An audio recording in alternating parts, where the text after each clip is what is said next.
a lot of bad events that happens in the country. You know, we thought that Fonkoze was going to be out of service. But those events, they strengthen Fonkoze more and more. Would you talk about 2000 when Amos was killed? We had a young man who had originally, his name was Amos. He was an orphan, but he had two younger brothers who he was the sole caretaker of. He was the person who would go into the streets and talk to the women or go out to the rural areas and explain to the women how to open a savings account or how to use a loan, and everybody knew Amos. And one day, 10 men dressed with Haitian National Police uniforms on came to our office, and they just told everybody, get on the floor, be quiet. They said, where's Amos? Tell me who is Amos. And one of the other employees said, we don't have anybody named Amos here, but unfortunately Amos raised his hand and he said, here I am. And they stuffed him into the back of this car and they rode off with him. We went to the U.S. Embassy to find out if they could help us. And then the secretary came in and said, is Ann Hastings here? And I said, yes, I'm right here. And she said, there's a phone call for you. So I went to the phone and it was Sonia, one of our employees.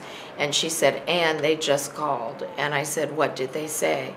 And they said, they said, tell Ann, if she doesn't close Fonkoze, we won't let Amos go. They never asked for money. They only said, will you shut Fonkoze down? We didn't shut Fonkoze down, of course, and 12 days later we found his body in the morgue, having been terribly tortured and ultimately killed. Not everybody likes what we are doing at Fonkoze, to give economic rights to the poor. And they think by killing Amos they have destroyed, you know, this dream of organizing the economic democracy of the country. It was a very, very difficult time.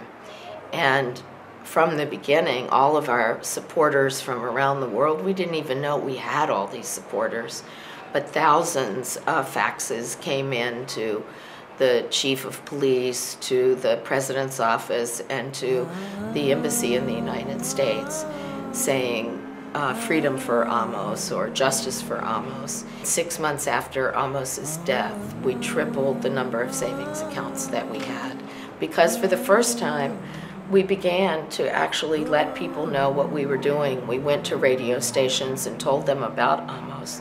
And after that, it was like opening the door to the rest of Haiti to learn who Fonkoze was. And we had thousands of people come to the funeral at the cathedral, which no longer exists because of the earthquake. And there was this beautiful service for Amos. The place was packed, and it was mainly Timachan. It was mainly our clients who had come and to show their support for Amos. Within 6 months, the police had actually identified who the 10 people were. And within another few months, every single one of them was dead in the streets. It was clear that somebody had been financing them, and they didn't want that person to ever be exposed, and so they made sure everybody was killed in the streets.